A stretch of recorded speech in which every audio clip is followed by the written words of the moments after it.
Good day and welcome to Books of the Wise, where we talk theology, sound books, and the Bible.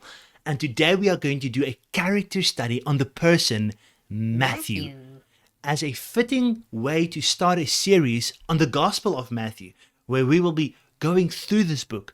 But first, who is this guy who wrote this book? We all know he was first a tax collector, then Jesus called him as a disciple and later as an apostle, and that then Jesus commissioned him to go and make disciples, and as one of the apostles he made disciples, and then he wrote this gospel of Matthew, which is really the first gospel and the start of the New Testament. Is really such an enriching and very thorough, well-written book. But first, who was this guy? And what can we learn as Christians? What lessons can we learn from him in our spiritual life? Coming up.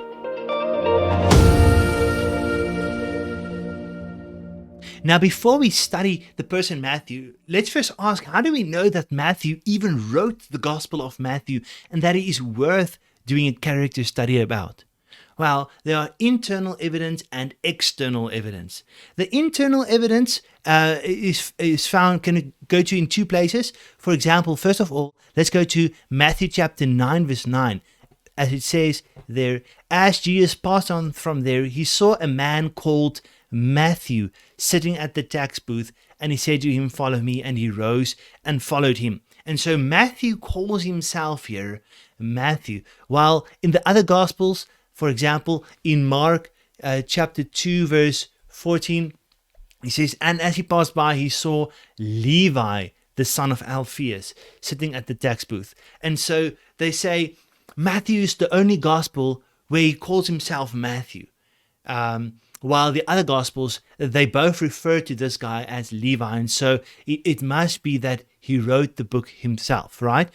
Okay, so that's the first internal evidence. And the second one is Matthew 17, verse 24, where they say Matthew is the only one with this knowledge of the tax collection.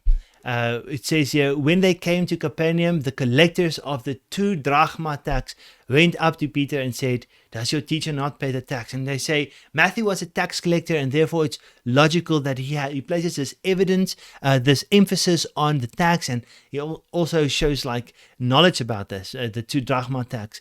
But for me, both of these internal evidences are really very weak.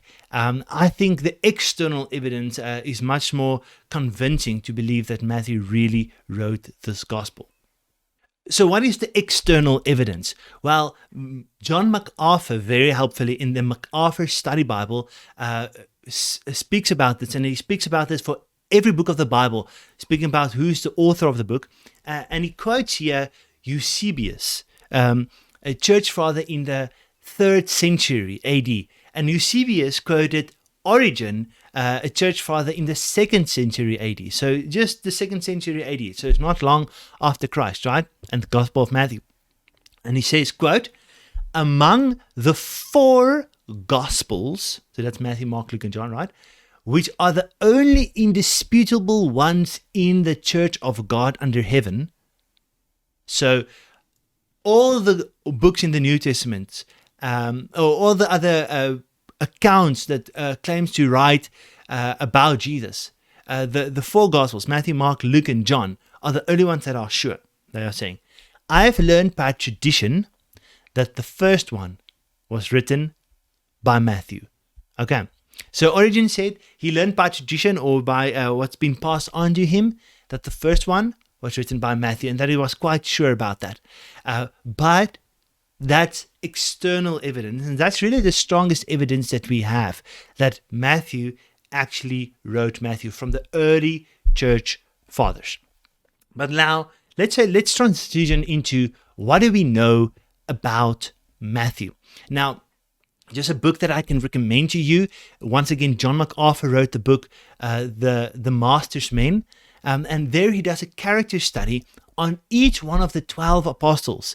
Very, very helpful, and it looks at really at every clue in the New Testament, every time they speak, just to form a character study about them, to understand who they were, what were their personalities, and he also goes to external sources to see how did they end, how did they die, Very, very fascinating. And I've read that book, I think, twice.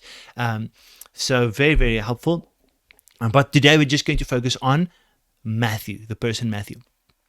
Now, in order to learn about Matthew, the person, we will be looking at 3 passages in the Gospel of Matthew mainly, although we will be cross-referencing to other texts. And the first text that I want to draw your attention to is this one, in Matthew chapter 9, from verse 9. And I just want us to read it first.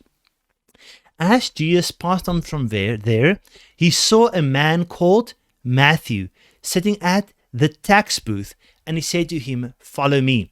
And he rose and followed him. And as Jesus reclined at table in the house, behold, many tax collectors and sinners came and were reclining with Jesus and his disciples. And when the Pharisees saw this, they said to his disciples, "Why does your teacher eat with tax collectors and sinners?" But when he heard, he said, "Those who are well have no need of a physician, but those who are sick." So what do we learn from this text about Matthew? Well, first of all, we learn that Matthew was a tax collector in the area of Capernaum. Okay, the context is in Capernaum. So tax collector in Capernaum. Now, what does tax collector mean? Well, this book, Merrill Unger's Bible Dictionary, excellent resource on any historical topic, and I really consulted it and I recommend it to you. Merrill Unger helps here, and he says that the Talmud tells us, so the Talmud is the Jewish writings written a bit later, like 5th, 6th century AD. The Talmud tells us that in the time of the New Testament, there were 2 kinds of tax collectors. There were the Gabbai, who were the general tax collectors of income and ground tax. Income and ground tax. And then there were the Mokes, or the Moksha, who were the custom house officials. And they were responsible for collecting tax like imports and exports on what was bought and on all that was sold, on bridge money, road money, harbor dues, and town dues. But then also they could really tax anything, it seems, on axles, wheels, pack animals, pedestrians, roads, highways, admissions to markets, carriers, bridges, ships, quays, crossing rivers, dams, licenses, etc. So they really could have been taxed on anything. So there were the Gabbai, the normal income and ground tax, but then the custom house officials who could really tax you on all these other smaller issues. And Matthew was a second kind of tax collectors. Now, although both of these tax collectors were really hated among the Jews, one, because they worked with the Romans, right, and collected tax for the Romans, and that tax was really very heavy. Once again, Merrill Unger's book, really helpful to tell you what kinds of tax and how much was the tax, and very, very helpful. And the procedure of collecting the tax, very helpful, and the orders to whom Matthew had to give the tax, and then that guy had to give the tax, and how that works, very helpful. But suffice to say, a very, very heavy tax, and it was given to the Romans. And although, like I said, both types of tax collectors were hated among the Jews and were under the rabbinic ban, it was especially the second kind of tax collectors, the Mokes, the custom house officials who charged tax on every small thing, that was hated. Why? Because one, their tax was unexpected often, and it also there was more opportunity for them to abuse their power, right, and to charge for different things and to charge more and to want to get a bribe, to accuse them of doing things so they can get a bribe. And they would also often tell the people, the passers-by, to unpack all their stuff, or the whole cargo, and then they would go through every package and every letter, and sometimes things would stumble out, and so they would really treat the people with force, and they really hated among the Jews. And Matthew was this. This was what Matthew was. He was under the rabbinic ban. He was hated among the Jews because he worked for the Romans, and the tax collectors were just known for bribery and harshness and just overcharging. And so I would like to know from you, do you think it was sinful for Matthew to be a tax collector working for Rome? Okay. Do you think that was a sin? It was a sin to hold to that office. Now we know that obviously there were a lot of sins involved in that office, because a lot of them abused their position holding to this office. But was it a sin in itself to work for Rome, who charged excessively high tax, and who oppressed the people, and who ruled over Israel, the promised land given to Israel? Was it wrong for Matthew now to work for Rome, to charge his own countrymen and to collect tax from his own countrymen and to pay it over to Rome? Was it wrong for him to hold to that office? Please tell us in the comment section below. I think that will be a very interesting discussion. We see that Matthew wasn't only a tax collector, we also see that he was a disciple, because Jesus says here, follow me. And this wasn't just an invitation to walk behind Jesus along the beach. No, this was an invitation to discipleship. And Jesus extended this discipleship invitation to everyone, but he kept the cost very, very high. He said you had to deny yourself, take up your cross, and follow him. And we know, for example, that some scribes, they didn't want to follow Jesus. When Jesus said, the foxes have holes and the birds have nests, but the Son of Man has nowhere to lay his head, they couldn't do that, right? It was too heavy, and some people didn't want to leave their parents immediately. And we know the rich young ruler didn't want to leave his money to follow Jesus. And so not everyone was willing to pay the cost to follow Jesus, to become a disciple, but Matthew was. We see here, and he rose and followed him. It's like immediately, it's like obviously. And it might be because Matthew was desperate. It might be because he knew he was broken and his life was a mess, and that he needed Jesus, while the other people might have thought that their life was quite good and that they didn't need to make this big sacrifice for Jesus. So Matthew rose and he followed him, but he wasn't only a tax collector sinner, he wasn't only a disciple. Matthew was also hospitable and a servant at heart, a servant towards Christ. We see verse 10, and as Jesus reclined at table in the house. So Matthew immediately invited Jesus over to his house. And Mark chapter 2 verse 14 tells us that this house was Matthew's own house. So he invited Jesus to his house and served Jesus. Matthew didn't wait until many years of being a Christian and he was a super Christian. No, immediately he started serving. And he started serving Jesus. And also, he wasn't only hospitable, he was also an evangelist. Look here. Behold, many tax collectors and sinners came and were reclining with Jesus and his disciples. So Matthew invited his friends to Jesus, the sinners and the tax collectors. And he knew that Jesus wanted to reach out to them as well. He knew that if Jesus was merciful towards him, he could be merciful towards them and save them. And so he knew this about Jesus. He knew that Jesus didn't care what the Pharisees thought, because the Pharisees obviously accused Jesus of being, sitting with the tax collectors and sinners. He knew that Jesus, unlike the Pharisees, Jesus wouldn't resist the sinners. Jesus didn't draw lines and say, no, you are sinful and I don't want to be contaminated by your sin. No, Jesus reached out to them. Okay, Jesus didn't participate in their sin, so he did keep himself morally clean, but he reached out to them. And Matthew didn't wait. He didn't wait until many years of being a Christian and he was very mature. Immediately, he invited his friends. And really an example there, because sometimes a new Christian is so enthusiastic and he knows a lot of sinners, the perfect person to bring people towards Jesus. Maybe he's not strong and doesn't know all the Bible verses just yet, but he knows someone who does. And you, as a new Christian, can bring people to someone who does know the Bible very well and can explain the Bible to people. And so, after the Pharisees accused Jesus, Jesus said to them, those who are well have no need of a physician, but those who are sick. And Matthew knew that about Jesus. Matthew knew Jesus wants to reach out to the lost and wants to give them grace. And just like a physician wants to help the sick, Jesus wants to help those who are lost. And so this is the first passage that really helped us to understand who was Matthew. The second passage is the one in Matthew chapter 10. Let me just take you there briefly.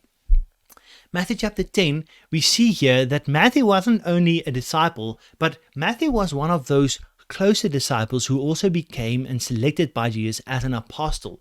We see here, and he called to him his 12 disciples. That's Jesus. He called 12 disciples and gave them authority over unclean spirits, to cast them out, and to heal every disease and every affliction. And then he gives the names of these apostles. And then over here we see also Matthew, the tax collector, right?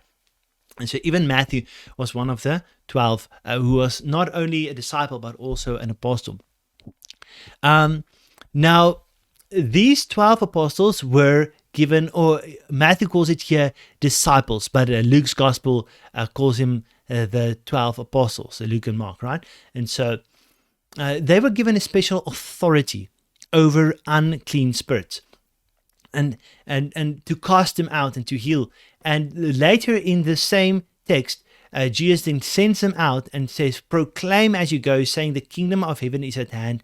And he connects these miracles, heal the sick, raise the dead, with this mission of, proclaiming that the kingdom of heaven was coming. And that really connects back to the Old Testament, like Isaiah 60, that speaks of the kingdom coming, and then that the blind will receive sight and the good news will be proclaimed. And so Jesus gives him this authority to work along with him. And that's really what we see about Matthew. He worked alongside of Jesus. He didn't just become a Christian and become a fat Christian, taking everything in but never serving. No, he served alongside of Jesus, and he even served with this apostolic authority that Jesus gave to him. And this is really a high authority. This authority allowed him later to write the Gospel of Matthew. Just another verse that just speaks of how these miracles that Jesus gave him is tied into the authority. In Hebrews chapter 2 verse 3, it says, how shall we escape if we neglect such a great salvation? It was declared at first by the Lord, and it was attested to us by those who heard, while God also bore witness by signs and wonders and various miracles, and by gifts of the Holy Spirit distributed according to his will. So these people who proclaimed the gospel, God gave them this ability to do miracles so that it would confirm their message. Okay, so that was one of the purposes of these miracles. Luke chapter 6 also tells us that Jesus only chose these 12 apostles after spending a night in prayer. It says, in these days he went out to the mountain to pray, and all night he continued in prayer to God. The whole night Jesus prayed and prayed and prayed, asking God for wisdom in this next step of his mission, just before he chose his 12 disciples the next morning. And when he came down, he called his disciples and chose from them 12, whom he named apostles. So Jesus had more disciples. He had lots of disciples, but now among these disciples, he chose 12. And he gave them the authority to drive out demons and to do miracles and to represent him in a more specific, unique way. And he called them apostles. Mark chapter 3 verse 13 to 15, add that these 12 he called apostles and add to the purpose of him choosing them. Let me just show you this in Mark chapter 3 verse 13 to 15. He says, and he went up to the mountain and called to him those whom he desired, and they came to him. And he appointed 12, whom he also named apostles, so that they might be with him, and he might send them out to preach. So Jesus chose 12 people who specifically, in a more unique way than the other disciples, could be with him, could learn from him, but also that they could get this function of and task of him sending them out to serve alongside of him. And another thing is, and have authority to cast out demons. So that was their authority to help them in their quest, and to also show that they have authority in the eyes of the people. Now, a question that we might have is, are there still apostles today? Are there apostles today, or was Matthew the last one? So I would say no, there's no more apostles alive today, and for two reasons. One, the function of an apostle, and secondly, the qualifications of an apostle. The function of apostle is what? To proclaim the coming of the kingdom with all its doctrine, right? We saw this over here. To be with Jesus, for Jesus to send them out, and then to also do these miracles and to proclaim the kingdom That was their function, to proclaim the kingdom, to learn from Jesus and to proclaim the kingdom. Also, Ephesians chapter 2, verse 20 tells us another function of the apostles, and that was to lay the foundation of the church. Built on the foundation of the apostles and prophets, Christ Jesus himself being the cornerstone. And so the apostles really had this foundational role. The church, this household of God, was built on the foundation of the apostles. And so you won't lay a foundation 100 times. You just lay a foundation once, and then after that, you build on that. And so the apostles' job was to lay a foundation, and not to lay a foundation at the top, right? But to lay a foundation once. And so there's no more need for apostleship, because the foundation of the church has already been laid. And another function of the apostles is to be a witness to the resurrection of Christ. Okay, when they chose the apostles and the new apostle to replace Judas Iscariot, Peter said that the apostles should be one who was beginning from the baptism of John until the day when he was taken up from us.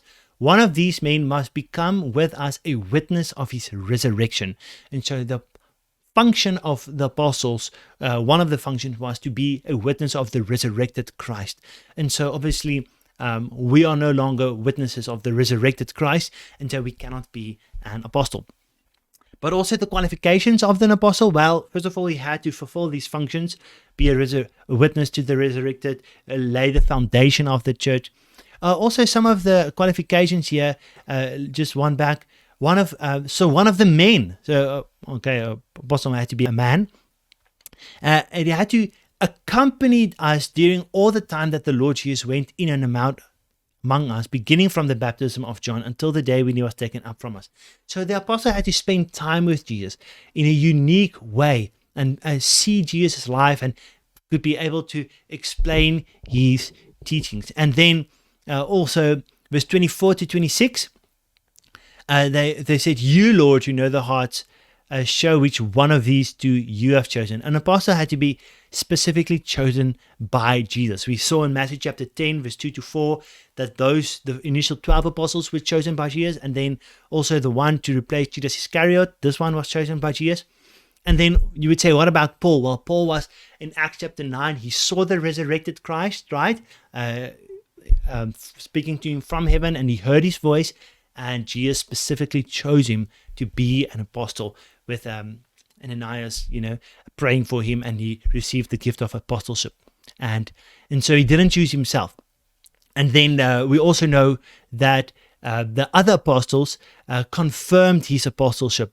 Galatians chapter 2 verse 9 tells us that the other apostles also confirmed Paul's apostleship. And 2 Peter 3 verse 15 to 16, Peter confirmed that Paul's words were the words of God. And so it was scripture. And so Paul's the exception, definitely, to the rule, although he does still fulfill those qualifications. But I would say today, about 2,000 years later, there's no way that there are apostles anymore. But Matthew was an apostle, and that means that his book is authoritative. It's God's word itself. A last passage that, and this is shorter, on Matthew is Matthew chapter 28, verse 18 to 20. Matthew chapter 28, verse 18 to 20. It's the Great Commission passage. And it says, "And Jesus came and said to them, all authority in heaven and earth has been given to me. Go therefore and make disciples." So because Jesus has all of this authority, the disciples had to go and make disciples of Jesus, of the one who has authority, and with his authority, right? And how would they do that? Well, how would they make these disciples? Well, by going, by baptizing, and by teaching, right? Teaching all that Jesus commanded. And that's really what Matthew did. Matthew made disciples. Okay, he was initially that brought his friends to Jesus, and later he taught as an apostle. But then what we know him most about and most for was the Gospel of Matthew. And that's what we'll also be studying in this series, the Gospel of Matthew. And for now, we're doing an introduction to him. But that's how he made a lot of disciples. That's how he taught about Jesus, and for many people to come to know Christ by writing this book. And so when Matthew is writing this book, he's not just, writing some historical information. He's writing because he wants to make disciples. He wants you to become a better disciple of Christ. And so that's why he's writing this book. And that's what your desire should be as you are reading this book, to become a better disciple of this one whose all authority in heaven has been given to him, and that's Christ. Okay, so I hope this was helpful. Briefly, some lessons about Matthew that we can learn is, first of all, Matthew knew that Jesus came to seek and save the lost. He knew that Jesus is like that physician who wants to help the sick, and that he wasn't like these Pharisees who kept this distance from sinners. So he knew that about Jesus, and that was he himself as well. He brought his friends immediately when he got saved. He brought his friends to Christ. He started serving Christ, and he brought his friends to Christ. And so he didn't wait many years before he started serving. He started immediately. He wanted the lost to reach Jesus, to reach the lost, and he knew that Jesus wanted to reach them. And if you are a new Christian, you are in that favorite position that you know a lot of sinners, because you were a sinner just recently yourself, an unsaved sinner.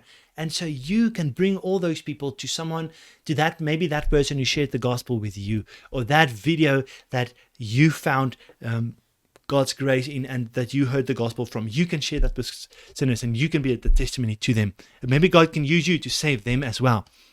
Also, what we learn is about Matthew is that he grew. Matthew grew and he was faithful. First of all, he immediately made the sacrifice of following Christ, but he grew, and Jesus later chose him to be an apostle, and he sent him out, and he was faithful with that. And later even he penned down the gospel of Matthew, and that reached even more people. So Matthew grew in his faith and his love for Christ and his understanding, and therefore he grew in his impact, and he made such a great impact even on us. I really hope this was helpful and that you could learn some lessons from him. This is, I think, really very helpful as a start to the rest of the Gospel of Matthew. Links to all the resources are referenced in the description box below. In the next video, I will be looking at Matthew's audience, who he wrote to, and that was the Jews, and how understanding the Jews is key to understanding the Gospel of Matthew and interpreting it right. So make sure you watch that next. God bless.